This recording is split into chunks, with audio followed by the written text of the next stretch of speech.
Picture this. You are cruising down the highway one day after work. You notice that traffic starts to slow down, and you slow down too. The next moment, boom, someone runs their car into the back of yours. You lose consciousness. When you come to, you're terrified and disoriented. Thankfully, you have no signs of serious physical injuries. But in the days and weeks to come, you notice that you are dizzy, nauseous, and have difficulty concentrating. What do you do? My name is Cassidy Lewis, and I'm with Cooper Hurley Injury Lawyers. Every day, we help people that have been seriously injured in car, truck, and motorcycle wrecks. Our client, we'll call her Sarah, was in a rear-end collision like the one I described. Her story proves that rear-end collisions are not as simple as they may seem. Her attorney, Griff O'Hanlon, is going to talk about her story and how he was able to get her the compensation she deserves. Take a listen. I was contacted by a friend of mine who's a lawyer here in Hampton Roads, and his soon-to-be sister-in-law had been involved in an accident a few months prior. And we'll call her Sarah. And my client, Sarah, had been driving on Interstate 264 in Virginia Beach and was slowing for traffic ahead, not uncommon for us who are familiar with commuting on 264, 64 throughout Virginia Beach, Norfolk, Chesapeake. And as she slowed for traffic, this car just bang right into the back of her vehicle. No signs of slowing, no signs of stopping of any kind, and just ran right into the rear of her vehicle.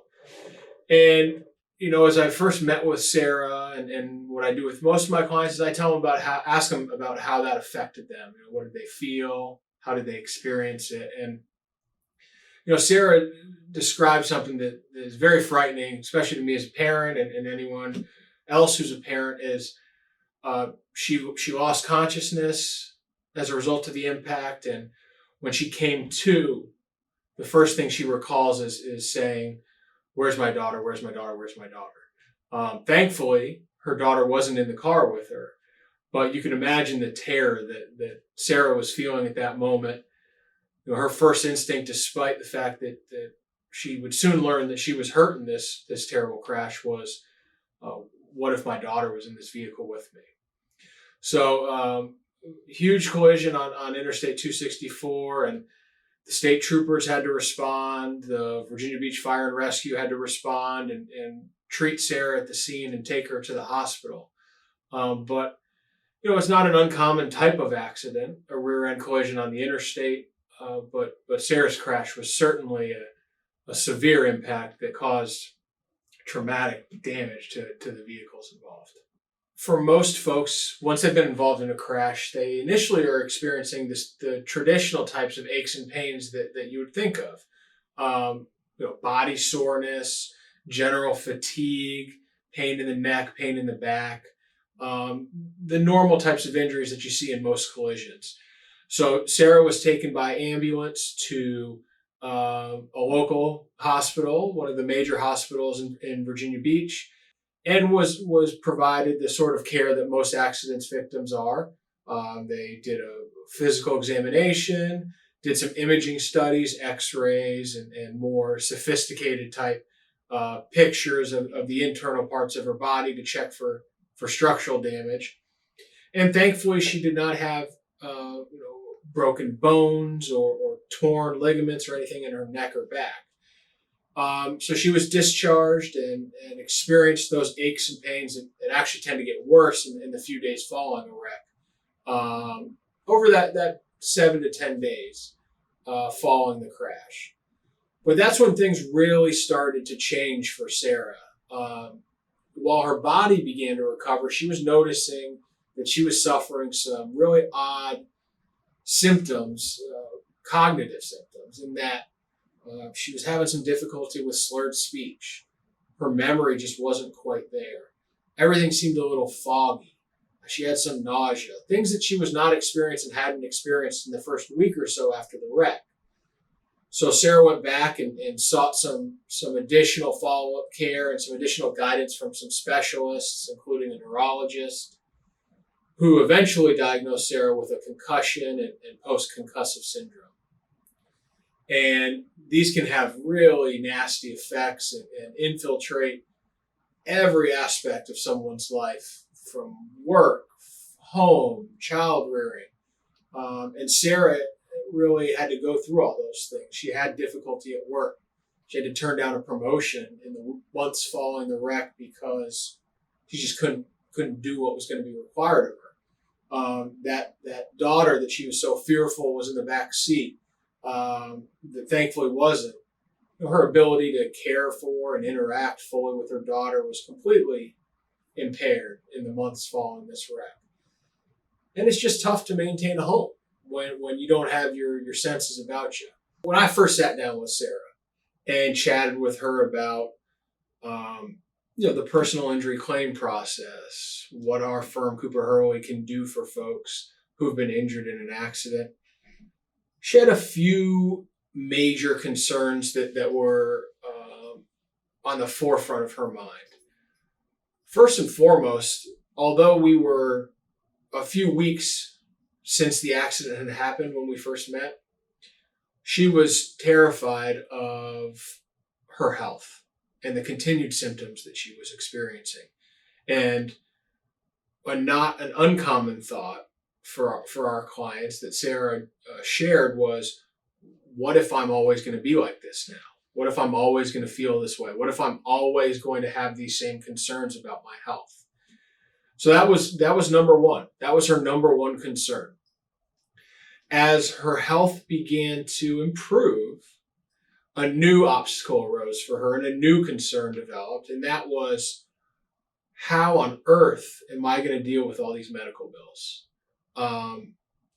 Sarah was a hardworking woman in our community who was moving up at her job, but despite that, medical debt can be crippling to most anyone. So as she began to get out of the fog that was her concussive symptoms and started to think clearly about the situation, that was immediately at the forefront of her mind and a concern for her throughout. And she really mentioned to me along the way that, Griff, I just want to make sure that my medical bills are covered. And I assured her that was one of my goals and one of my major goals for her, was that she could walk away after all this in an accident that wasn't her fault, that she was seriously hurt in, and not suffer financially from the medical bills and the collection actions and things that come along with large outstanding medical balances. So those are her two primary concerns throughout the case. So I spoke with Sarah and explained to her some of her options, and we decided that what was best for Sarah was that we file a lawsuit for her and push the issue a little bit. When at the beginning of any injury case, we present the claim to the insurance companies and hope that voluntary payment will be done, that they'll voluntarily agree to not only cover the medical bills, but pay for the pain, suffering, and inconvenience our clients have gone through. Sometimes that's just not the case, and we need to force the issue, and we do so by filing a lawsuit. So thankfully, we were able to recover for Sarah eventually through the litigation process. Litigation's not easy for any client to go through. It's a process where the client's being poked and prodded with questions and different written questions or deposition questions. But it's a necessary process sometimes to make sure that the insurance company is going to do what is necessary and to make sure that we can get full value for what a client like Sarah had gone through. And through the litigation process for Sarah, we were able to get all her medical bills covered, as well as get an additional sum that was to compensate Sarah for the pain and suffering she had been through for the 18-month, 24-month period or so following the wreck that she had to deal with the consequences of this incident. So I was very glad that through litigation we were able to make Sarah whole and to set her up to be able to move forward in a comfortable way. Yeah, so some of the main takeaways for folks about from Sarah's case that are useful and that I took away and still